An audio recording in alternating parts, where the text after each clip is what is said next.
আসসালামু আলাইকুম।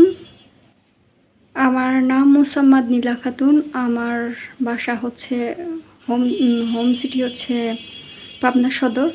আমি পাবনাতেই থাকি। তো আমি আজকে আপনাদের যেটা বলব সেটা হচ্ছে আমার জীবনে ঘটে যাওয়া কিছু কথা। আসলে ছোটবেলা থেকেই আমি অনেক কষ্ট করে বড় হয়েছি। আমি বলতে আমি না, আমি আর আমার একটা ভাই। তো আমরা ২ ভাই-বোনই ছোট। আমি বড়, আমার ভাইটা হচ্ছে আমার ছোট, ১ বছরের ছোট। যাই হোক ১০ মাসের ছোট। তো আমার ছোট ভাই আর আমি অনেক কষ্ট করে বড় হয়েছি।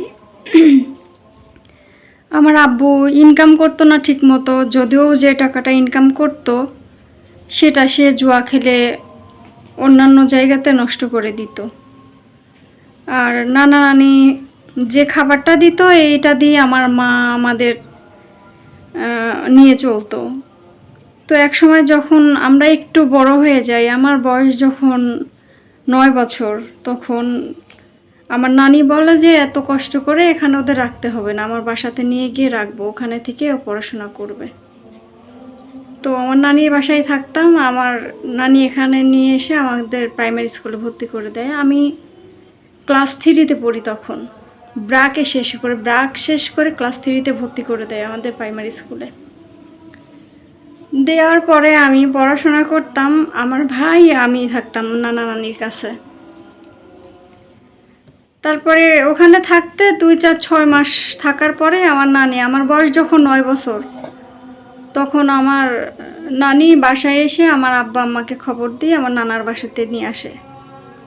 নিয়ে আসার পরে আমার আব্বা আম্মাকে বোঝায় যে মেয়ে ৯ বছর চলতেছে, তুমি তো ইনকাম করো না, তো এখনকার যুগে যৌতুক ছাড়া কোনো মেয়ের বিয়ে হয় না। তোমার তো সামর্থ্য নাই মেয়েকে হচ্ছে ২-৪-২০,০০০ টাকা দিয়ে বিয়ে দিতে পারবা।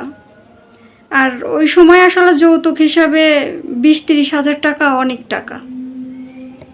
সেই ২০০০ সালের কথা বলছি। আমার তখন ২০০০, হ্যাঁ, আমার তখন ৮ বছর বয়স। ২০০০ যখন ২০০১ তখন আমার ৯ বছর বয়স হলো আর কি তখন। তো আমার আব্বু বলল, তাহলে কি করবেন, কি করতে চাচ্ছেন বলেন, এইটা বলেন। তো আজান হচ্ছে, আচ্ছা যাই হোক।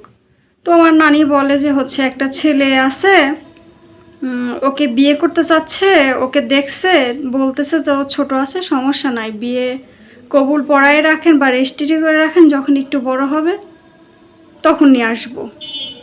ছেলে কোনো টাকা পয়সা নেবে না, কিছু লাগবে না। ১০,০০০ টাকা দিলে, ১০,০০০ টাকা বলতে ১০,০০০ টাকা দিবা, ছেলেটা একটা সাইকেল কিনবে। মানে সে কিছু চায় না আমাকে ইচ্ছাকৃতভাবে, এত ছোট বাচ্চা, আমি একটা মেয়ে বিয়ে করবে, তারপরেও তাকে সাইকেল দিতে হবে, ১০,০০০ টাকা দিতে হবে, এরকম। তো আমার আম্মু রাজি না, আমি ছোট। সেক্ষেত্রে আমার নানা নানি আব্বু আম্মুর সাথে রাগারাগি করে আর কি, তাদের সাথে হচ্ছে কথা বলে রাজি করায়। তো আমাকে দেখতে আসে তারা। আমি ছোট, আসলে ৯ বছরের একটা মেয়ে কি বুঝে বলেন। আমি যেহেতু ছোট, তারপরেও তাকে দেখে আমার আসলে ভয়, মানে একটা ভয় কাজ করতেছে যে বিয়ে, মানে বিয়ে হলে তো, আমি জানি ছোট থাকি, কিন্তু আমি বুঝতাম যে বিয়ে হয়ে গেলে তো পরের বাড়ি তো চলে যাইতে হয়। তো সেই ক্ষেত্রে ওনারা দেখে যাওয়ার পরে আমি খুব কান্নাকাটি করি, না আমি বিয়ে করব না, আমি ছোট মানুষ, এইরকম সেরকম। আর উনি হচ্ছে মুরব্বী মানুষ, বুইড়া মানুষ, আমি বিয়ে করব না। তো আমার খালা খালু, আমার মামা, আমার কান্না দেখে সবাই আমার নানিকে নিষেধ করে যে এই বিয়েটা দেওয়ার দরকার নেই, বিয়ে দিয়েন না। ও আর ছেলেটা তো, আসলেও ছেলেটা কারোরই পছন্দ না। ছেলে বলতে ছেলে না, সে একটা লোকটা ছিল, সেক্ষেত্রে কেউ পছন্দ না।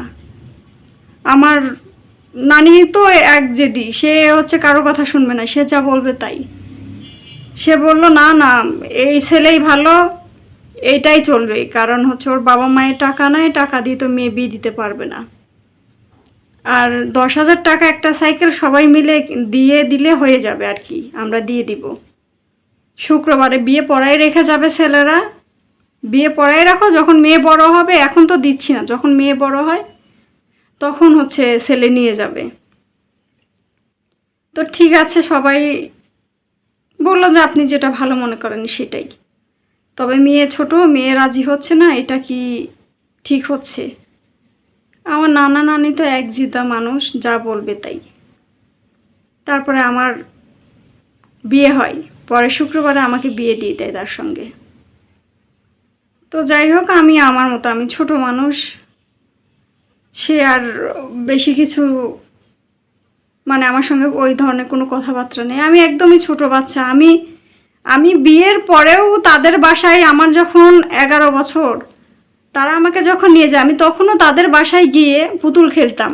সবাই, পাড়ার মানুষ হাসাহাসি করতো আমাকে নিয়ে, অনেক মানে আনাগোনা হইতো আর কি। আমি ছোট মানুষ, এরকম এত বড় একটা লোকের সঙ্গে বিয়ে হয়েছে, এটা সেইটা, আবার এমন জায়গাতে আমাকে বিয়ে দেয়।